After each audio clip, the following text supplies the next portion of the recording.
उसका नाम बोलूंगा तो आपको और बुरा लग जाएगा, नाम मत लेने दीजिए। तेज महोदय, अगर नाम ही लेने माननीय सदन के नेता को, तो पिछले 5 साल में इस तरह के काम से जुड़े हुए सबके नाम लेते। और मैं वही तो, हम तो सबका नाम लेंगे ना। आपको रोका किसने है? आप मुद्दे नेता दीजिए, सदन है, आपको रोका किसने है? आप नाम दीजिए, सबका नाम देंगे, चिंता मत करिए। सवाल सिद्धार्थनगर की घटना की उठाइए ना, पुलिस की गोली से मारा गया है, हो जाए माननीय लेकिन परिवार को मैनेज करते हैं ये लोग। सरकार से कहूंगा कम से कम सरकार इस पर साफ कहे।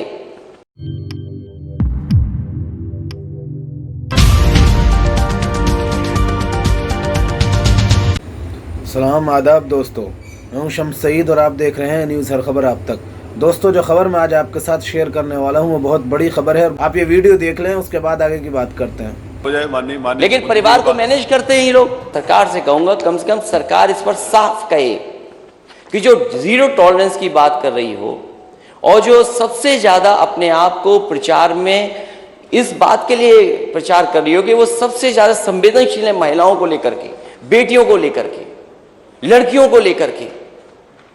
लेकिन अगर हम देश के और उत्तर प्रदेश के आंकड़े देखें तो महिला अपराधों में यूपी सबसे आगे है।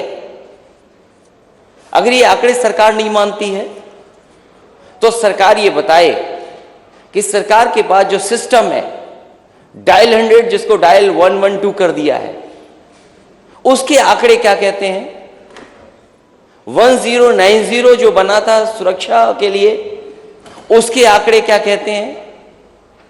और जो हर दिन हम अखबार खोल करके देखते हैं तो पाते हैं कि क्या गंभीर से गंभीर घटनाएं हो रही हैं।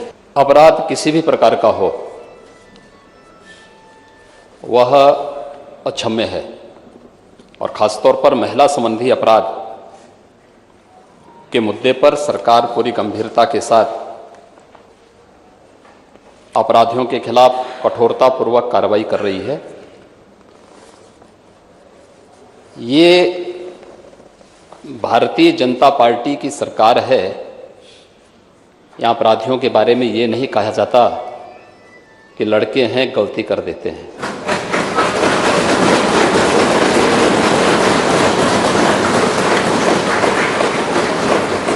अगर अपराधी है तो कोई भी है, वो जीरो टॉलरेंस की नीति के तहत ही कार्रवाई होती है। और नेता प्रतिपक्ष इस बात को अच्छी तरह जानते भी हैं, समझते भी हैं, उन्होंने स्वीकार भी किया है कि कार्रवाई हुई भी है।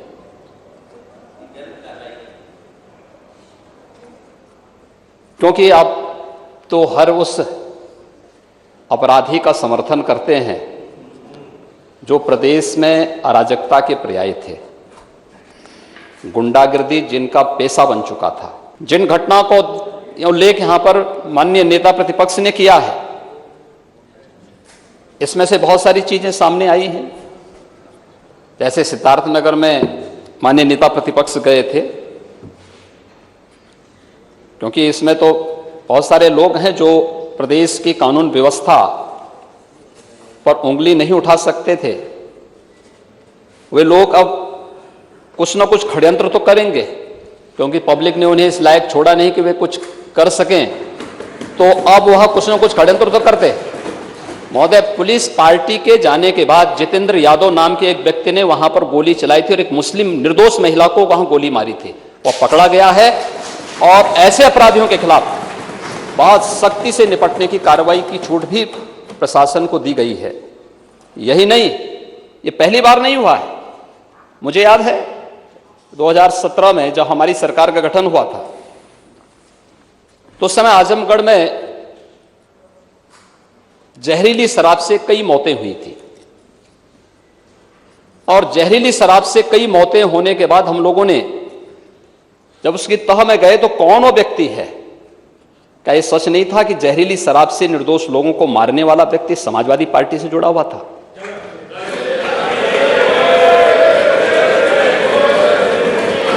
हमारे पास उसके पूरे तथ्य हैं, पूरे प्रमाण हैं, और मैं उसका नाम बोलूंगा तो आपको और बुरा लग जाएगा, नाम मत लेने दीजिए। तेज महोदय, अगर नाम ही लेने माननीय सदन के नेता को, तो पिछले 5 साल में इस तरह के काम से जुड़े हुए सबके नाम लेते।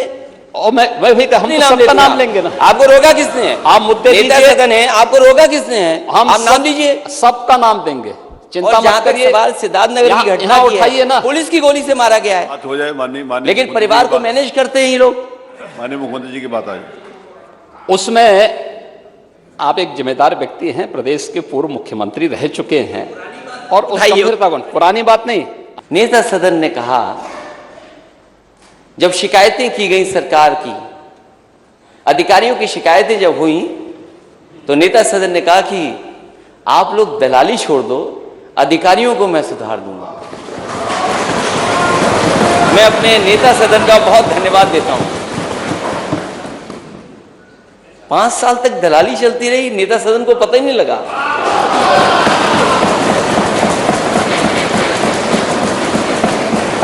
और किन अधिकारियों को सुधार दिया? मैं इस विषय को इसलिए इन विषयों को उठा रहा हूं, मैं खुद गया ललितपुर, और जब मैंने वहां सूचना पाई कि एक बेटी के साथ ऐसी घटना हुई, सरकार ने कार्रवाई की, लेकिन क्या सरकार ये बताएगी कि घटना होने के बाद जीरो टॉलरेंस है? घटना ना हो उसके लिए सरकार क्या कर रही है? महिला संबंधी अपराधों को लेकर के एंटी रोमियो स्क्वाड का गठन हमारी सरकार ने 2017 में आने के तत्काल बाद किया था। एंटी रोमियो स्क्वाड के गठन के साथ ही प्रदेश के अंदर 218 महिला संबंधी अपराधों को रोकने के लिए और पॉस्को कोर्ट की स्थापना भी सरकार ने किया। उस पर त्वरित कार्रवाई हुई। आंकड़ों के हिसाब से नहीं, अगर आप पूरे देश के अंदर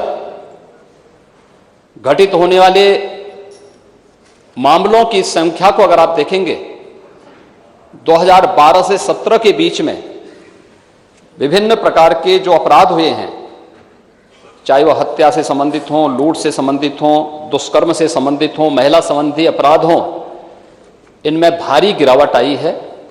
और कल हमारे प्रतिपक्ष के मित्र महामहिम राज्यपाल के भाषण को सुने होते तो बहुत सारी चीज़ें उनके सामने क्लियर हुई होती।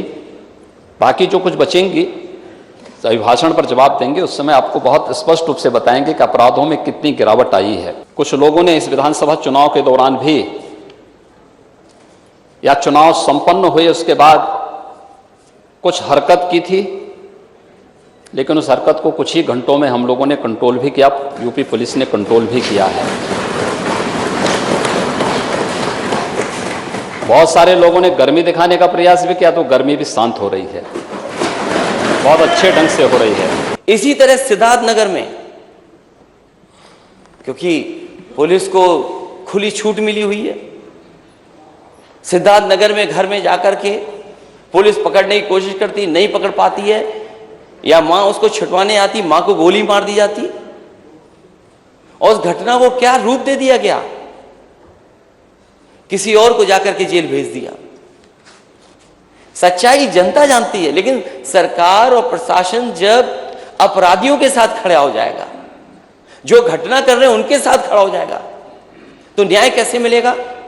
चंदौली की उस बेटी की जो रो रो करके कह रही थी, पुलिस दबिश करने आई थी, क्या दबंगई करने जाती है कि दबिश के लिए जाती है पुलिस?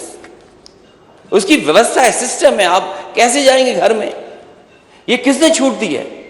आप घर में घुस गए, बेटी को इतना पीटा कि जान चली गई उसकी।